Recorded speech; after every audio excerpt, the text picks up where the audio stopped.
Bismillahir Rahmanir Rahim, alhamdulillahi rabbil alamin, wa salatu wa salamu ala khatimil anbiya wal mursalin wa ala alihi wa sahbihi ajma'in.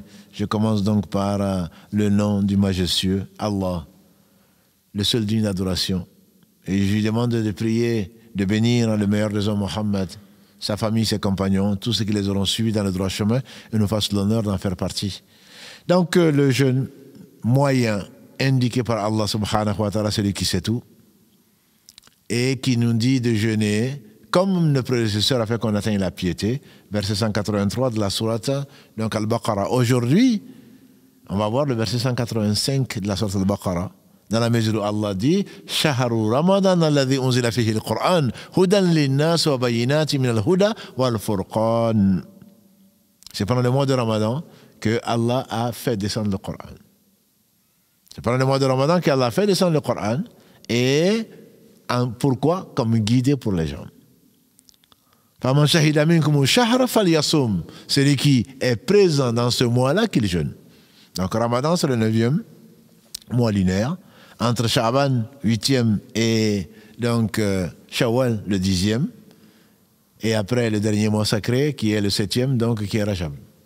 Allah a voulu honorer ce mois. Inna anzalnahu fi laylatin mubarakah, dit Allah donc dans la sourate 44, donc sourate al-Dukhan, nous l'avons envoyé, c'est-à-dire le Coran, dans un mois qui est béni, mubarakah.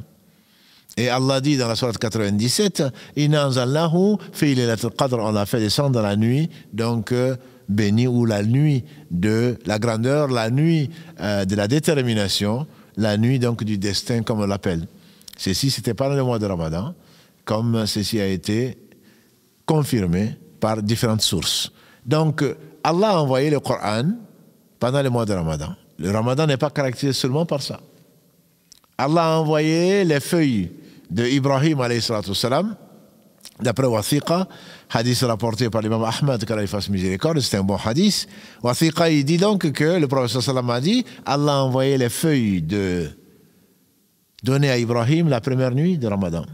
La Torah a donné à Moussa, il a donné après 6 nuits du mois de Ramadan. Quant à l'évangile, Allah subhanahu wa ta'ala a fait descendre 13 nuits sur Jésus, après 13 nuits sur Jésus, alayhi salam. Et quant à Daoud, il a donné les psaumes après 18 nuits du mois de Ramadan. Et quand le Coran, c'est après 24 nuits, comme il a dit, alayhi salatu salam, du mois de Ramadan. Donc, les livres que nous connaissons, Allah a envoyé, dit Ibn Qayyim, 114 livres sur ses messagers, et il les a réunis dans 4 ans, donc qui sont le Coran, l'Injil, l'Évangile, les psaumes et la Torah, et tout ceci pendant le mois de Ramadan. Allah nous explique pourquoi. Qu'est-ce que contient le Coran? Le Coran contient tous ces livres. Et donc, qui vont montrer une direction, qui vont montrer, qui est un guide pour montrer ce que Allah aime, subhanahu wa ta'ala, ce qui va nous sauver, ce qui va nous sortir des ténèbres, des passions, vers la lumière de l'islam, vers le repos et vers la béatitude, incha'Allah, donc dans le paradis éternel. Huda, c'est ce que dit Allah subhanahu wa ta'ala, ça dit la guidée. Il y a 2 types de guidées, disent les savants, il y en a même 4, mais on va s'arrêter à 2 types de guidées. Hudan linnas, Allah dit, voilà une guidée qui va montrer donc le chemin. Suivez le guide. Suivez le guide, que ce soit les blancs, les noirs, les femmes, les enfants, les petits comme les grands, la guidée, elle est là. Voici la guidée, voici le programme, voici ce qui vous attend, fils d'Adam. Voici ce que Satan a fait à vos pères et mères pour les faire sortir du paradis. Voilà ce que vous risquez si vous ne suivez pas le droit chemin. Voilà le droit chemin et voilà les sentiers tortueux. Ça, c'est pour tout un chacun. Personne ne viendra, en tout cas adulte, au jour du jugement dernier en disant « Allah, je ne savais pas ». Voilà le livre, ce qui a été donné à Moussa, ensuite confirmé par ce qui a été donné à Jésus. Je les ai tout inclus, j'ai tout inclus dans le Coran et que j'ai préservé, comme on le verra, inchallah. Et donc, le Coran montre très clairement, et le prophète le plus cité dans le Coran, c'est Moussa, alayhi salatu salam. Jésus, Allah lui a consacré la sourate 3, une bonne partie, au début en tout cas de la sourate 3, Ali Imran, et toute une sourate à sa mère qui porte le nom, donc la sourate Maryam, la sourate 19. Donc Allah a montré aux gens, à tous les gens, y compris les djinns et les hommes, l'a montré, l'a guidé. Ce qu'il aime, tous les prophètes n'ont ils pas été envoyés pour 3 raisons. Connaître Allah. Celui qui ne connaît pas, il a vraiment quitté ce bas monde, pas mieux que d'autres êtres qui n'ont fait que manger et boire et copuler, c'est tout. Celui qui ne connaît pas Allah, comme le disait un sage, il dit certains quittent. On dit que c'est Ibn Mubarak, qu'Allah fasse miséricorde. Certains quittent ce bas monde sans avoir goûté au meilleur. Et on dit quoi? Il dit connaître Allah, aimer Allah et aimer sa rencontre. Et donc, celui qui ne connaît pas Allah, les prophètes sont venus pour nous dire que l'être suprême, il est beau, il est magnifique, il est magnanime, il est riche, il est miséricordieux par essence, par excellence, il est omnipotent, il est omniscient. Et donc, si tu ne connais pas Allah, à quoi t'aura servi ta vie? Ils sont venus pour nous dire ce que Allah aime. On ne peut pas. Quand on connaît Allah, on l'aime. Alors quand on aime Allah, forcément on aime ce que Allah aime. Et on déteste ce que Allah déteste, si vraiment l'amour est sincère. Ils sont venus également les prophètes pour nous montrer quelle est la destination finale de ceux qui aiment Allah, de ceux qui ont obéi à Allah, qui ont atteint cette taqwa pour laquelle le jeûne nous a été prescrit. Et donc, voilà les 3 raisons pour lesquelles donc, Allah a envoyé les prophètes. Car c'est la guidée de tout un chacun. Après, il y a une guidée. C'est que ça, cette guidée-là, de tout un chacun, on appelle ça al-hidayah, donc al-irshad, montrer le chemin.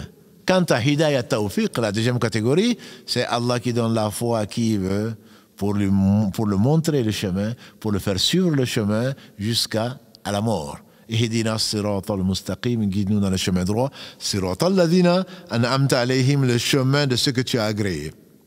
Lequel c'est? Allah dit dans la sourate An-Nisa 4, verset 69, wa man yuti'illaha war rasoul Ulaika ma'a alladhina an'ama Allahu alayhim minan nabiyyin wa siddiqin wa shuhada wa salihin. Celui qui obéit à Allah et aux messagers, voilà ce que Allah a agréé. Donc parmi les prophètes, les gens véridiques et les martyrs témoins, ainsi que les gens pieux.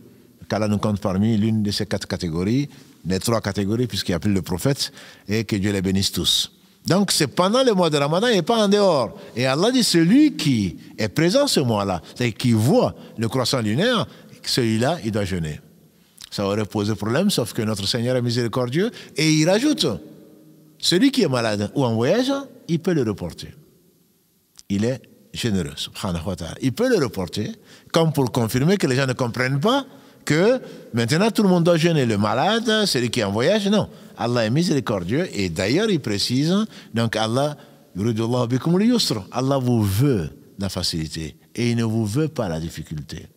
Que vous complétez les jours et que vous soyez reconnaissants en proclamant la grandeur d'Allah subhanahu wa ta'ala afin que vous soyez donc comptés parmi les reconnaissances. Les reconnaissants sont qui? C'est ceux qui savent d'où vient, qui est le bienfaiteur. Dit Ibn Qayyim, c'est qui utilisent les bienfaits pour plaire aux bienfaiteurs. Et donc ils savent qu'ils sont pauvres, qu'ils ont besoin de ce bienfait-là. Donc Allah confirme le fait que celui qui est malade ou qui est en voyage, donc peut le reporter. Quant à la personne qui ne peut pas jeûner, comme il est dit dans le verset 184, celui-là il donne à un pauvre. Et Ibn al-Abbas, Abdallah ibn Abbas radiallahu anhuma disait, donc quand les gens qui pensent, comme la majorité des savants, disent que la femme qui est enceinte et la personne donc qui allaite, qu'Allah bénisse nos mères, et doit ensuite rendre le jeûne comme celui qui est malade. Ce n'est pas son avis, ce n'est pas l'avis non plus donc, de certains compagnons comme Abdallah ibn Omar qui disent que Allah a facilité donc, et a permis à la femme qui est enceinte et à la femme qui allaite, comme au vieillard, parce qu'il jeûne avec difficulté, de nourrir un pauvre plutôt que de rendre les jours. Mais l'avis majoritaire, il est le fait de jeûner. Mais qu'Allah fasse miséricorde encore une fois à nos mères qui parfois ont eu 10 maternités, voire plus, sans avoir pu avoir de repos même pour jeûner, parce que enfant et allaitement, grossesse et allaitement, et Allah subhanahu wa ta'ala fait sortir le vivant du vivant. qu'Allah bénisse nos mères, qu'Allah bénisse Muhammad sallallahu alayhi wa sallam, ses compagnons, et nous fasse l'honneur d'en faire partie. Subhanak Allahumma bihamdika, ashhadu an la ilaha illa anta astaghfiruka wa atubu ilayk. Wassalamu alaikum wa rahmatullah.